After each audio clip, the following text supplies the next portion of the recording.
नमस्कार, आप देख रहे हैं हिंदी खबर। मैं हूं आपके साथ ऋतु भंडारी। शुरुआत करेंगे जहां उत्तर प्रदेश के बलिया से एक सनसनीखेज मामला सामने आया है। यहां एक बीजेपी के नेता ने विद्युत विभाग के इंजीनियर की कार्यालय में घुसकर जूते से पिटाई कर दी। अब इसका वीडियो सोशल मीडिया पर बहुत तेजी के साथ वायरल हो रहा है। अब इसी के बाद बीजेपी के नेता मुन्ना सिंह के खिलाफ मामला दर्ज कर पुलिस ने जांच शुरू कर दी है।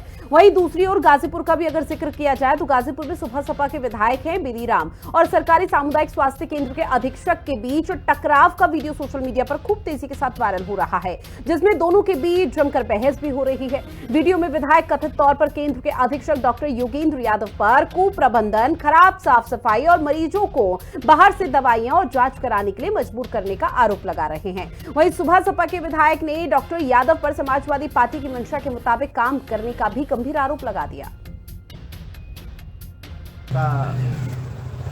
निरीक्षण करना बनता है और निरंतर होते रहना चाहिए। कुछ कमियां भी पाई गई, बता रहे थे विधायक। कुछ कमियां पाई गई। विधायक जी पहले तो उनके वाणी पे नियंत्रण नहीं है और इतने अभद्रता से मुझसे बात किए कि मुझसे बर्दाश्त नहीं हुआ, मैं उठकर चला गया। इसके और वो जनप्रतिनिधि हैं, उनका सम्मान है, बस इसके अलावा मुझे कुछ नहीं कहना। योगेंद्र यादव जी है, उन्होंने पहली बात तो मिसबिहेव किया। उसके बाद मैं चेक करना चालू किया तो कोई डॉक्टर है, अपने हाथ है जो है सबका प्रेजेंट बनाने लगे। उसके बाद यहाँ जो है तब तक एक मरीज आ गया, जो से 4-5-6 मरीज आ गए और जो भर्ती थे ये सब तो बोले साहब हम 5 दिन से भर्ती हैं, हमें दवा बाहर से लाना पड़ रहा है जी, और हमें न चाय मिल रही है, न नाश्ता मिल रहा है, न बाथरूम की कोई व्यवस्था है, न लैट्रिन की कोई व्यवस्था है, इस तरह से। और मैं अभी को देखा हूँ तो लैट्रिन में ताला लगा हुआ है। थैंक यू भैया। गाजीपुर की जहां बलिया में आपको बता दें कि किस तरह से बीजेपी के यहां पर कार्यकर्ता हैं मुन्ना बहादुर, जिन्होंने कार्यालय में बैठे अधीक्षण अभियंता विद्युत को जूता मार दिया और ये वीडियो खूब तेजी के साथ वायरल हुआ। तो वहीं आपको जो ये पहला वीडियो आप देख रहे हैं, सुबह सपा के विधायक हैं। सुबह सपा के विधायक पहुंचते हैं कार्यालय में और जब इनको खराब व्यवस्था, साफ सफाई नहीं मिलती है या फिर तमाम चीजें अव्यवस्थित तरीके से दिखाई देती है तो उस दौरान इनकी तरफ से सीधे तौर पर जो वहां पर मौजूद शख्स होता है, जिस पर पूरी जिम्मेदारी होती है, उस पर सीधा ये कह दिया जाता है। विवाद जब हुआ और विवाद के बाद ये कह दिया जाता है कि समाजवादी पार्टी की मंशा के तहत आप लोग काम कर रहे हैं। अब निश्चित तौर पर यहां पर सवाल कई उठ जाते हैं। सवाल सबसे महत्वपूर्ण तो यही उठ जाता है कि आखिर कब तक इस तरह के वीडियो सामने आएंगे और कब तक कानून को हाथ में लिया जाएगा। क्या कानून का खौफ पैदा करना अपराधी और बदमाशों के लिए ही है जो इस तरह की यहां पर कृत्य कर रहे हैं, जो इस तरह के कानून व्यवस्था अपने हाथ में ले रहे हैं? क्या उनके भीतर किसी तरह का कोई डर बैठाना जरूरी नहीं है? अब ऐसे में विवादों में एक तरफ विधायक आए हैं तो दूसरी तरफ बीजेपी के नेता आए हैं और दोनों ही आपको बता दें जो ये वीडियोस वायरल हो रहे हैं ये सवाल कई खड़े करते हैं। अब इसको लेकर लगातार ये कहा जा रहा है कि बलिया मामले पे फिलहाल तो बीजेपी के विधायक जो कार्यकर्ता हैं उन पर एफआईआर दर्ज हो चुकी है, लेकिन अभी ना तो गिरफ्तारी हुई, ना पूछताछ का सिलसिला हुआ और ना ही किसी तरह से पुलिस ने अपनी कार्यप्रणाली को आगे बढ़ाया है। शायद इसके पीछे की वजह यह भी हो सकती है कि वो बीजेपी से ताल्लुकात रखते हैं। वहीं दूसरा वीडियो सुबह सपा का जो सामने आया, जिसमें डॉक्टर यादव की तरफ से समाजवादी पार्टी की मंशा के मुताबिक काम करने का गंभीर आरोप लगा दिया, उसमें भी लगातार इस तरह की चीजें देखने को मिल रही है। लेकिन अभी तक कोई टीका टिप्पणी बीजेपी की तरफ से सामने नहीं आई है और इसलिए सवाल यही पूछा जा रहा है कि आखिर कब तक बीजेपी के ही तमाम दिग्गज या फिर जो उनके अलायंस के दिग्गज हैं वो कानून व्यवस्था को अपने हाथ में लेंगे। अगर अव्यवस्था किसी तरह की पाई भी गई थी तो सीधा यहां पर उसको फटकार सकते थे या उसको किसी तरह की बात कही जा सकती थी। अगर उसके बावजूद भी मामला तूल पकड़ रहा है तो सीधा कानून का सहारा लेना था, लेकिन कानून को अपने हाथ में लेना कितना ठीक है। और हमारे साथ केसी जैन जो कि बीजेपी के नेता हैं जुड़ चुके हैं, दयाराम भार्गव जी राष्ट्रीय सचिव हैं सुबह सपा से, वो भी जुड़ चुके हैं। आप दोनों का बहुत स्वागत करती हूँ हिंदी खबर में।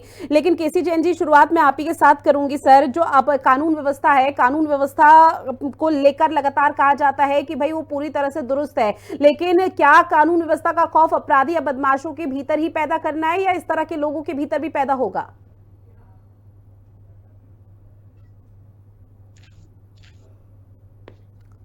केसी जैन जी, आवाज पहुंच रही है? जी जी जी जी ऋतु जी, आवाज मिल रही है आपकी, हमारी आवाज मिल रही है आपको? जी सर, आ रही है, बात रखिए अपनी।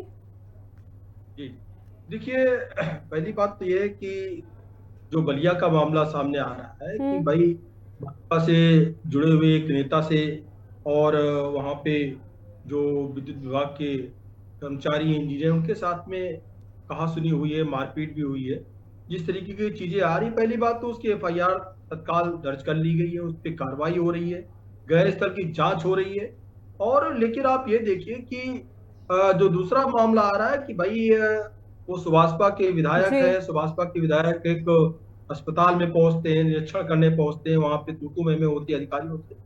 देखिए अगर सब कुछ जो है ठीक ठाक चल रहा है तो ठीक है, लेकिन अगर कहीं पे कुछ कमियां हैं तो कमियों के लिए ये जनप्रतिनिधि का ये अधिकार है कि वो ऐसे कार्यस्थल पे जा सकते हैं, अधिकारियों से बातचीत कर सकते हैं, वहां पे अधिकारियों को फटकार भी लगा सकते हैं अगर लेटरिन बाथरूम में ताला बंद है और वहां पे कोई लेडीज है वो शौचालय में जाना चाहती, कहाँ हम्म। जाएगी?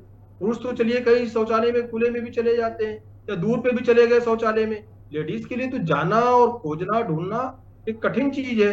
तो ऐसे में अगर वहां पे बातचीत अपनी रखी है, अपना पक्ष रखा है कि नहीं ये व्यवस्था यहाँ सुदृढ़ हो, साफ सफाई हो, शौचालय साफ सुथरा हो, शौचालय का ताला खुला हुआ हो जी। 24 घंटे, अस्पताल के शौचालय में ताले का क्या मतलब? और जिस तरीके का आरोप समाजवादी पार्टी की तरफ से आ रहा है, आपको याद होगा रितु जी की समाजवादी पार्टी कार्यकाल में क्या होता था, दुर्गा शक्ति नागपाल आईएएस थी, उनके साथ क्या हुआ था, जो खनन माफिया थे उनके खिलाफ कार्रवाई कर रही थी केवल वो, और उनको सीधे ठीक है सस्पेंड कर सर, दिया लेकिन गया था। समाजवादी तो पार्टी के वहां तो शासनकाल में अधिकारियों क्या को हुआ, दबा सिर्फ के इसी रखा चीज से जाता तो था। पल्ला नहीं और यहाँ पे झाड़ा जा सकता। अधिकारियों से बात ठीक है, होगी। आपकी बात से मैं पूरी तो तरह हमको से लगता है सहमत, कि अगर उस जनप्रतिनिधि क्षेत्र का का कोई अधिकार है और आम जनप्रतिनिधि जनता है का तो वो अधिकार मौके है, पर जा सकता आम है जनता और वहां आम पर उन जनता लोगों की को बात फटकार को भी कौन लगा उठाएगा? सकता है अगर किसी तरह की अव्यवस्था पाई जाती है तब। लेकिन सर फटकार कुछ इस तरह से लगाई जा रही है कि शायद अगर वहां पर रोकने वाला कोई ना हो तो थोड़ी देर में हाथापाई तक के वीडियो सामने आ जाते। क्या जनप्रतिनिधि का अधिकार बस इतना ही है कि जाके वहां पे फटकार लगा दे? समझाना बुझाना भी उसी का काम होता है, थोड़ा संयम धैर्य तो रखना चाहिए ना। नहीं नहीं रितु जी, देखिए ये स्थिति क्या होती है, हम लोग भी क्योंकि समाज से जुड़े हुए तमाम सारी जगहों पे जाते हैं, होता क्या है कि जहाँ पे दो अधिकारी बहुत मनबड़ हैं कि गलत चीज को स्वीकार नहीं करते, ना तो उसमें सुधारने की कोई गुंजाइश, वो सुधार करने के लिए भी नहीं तैयार होते।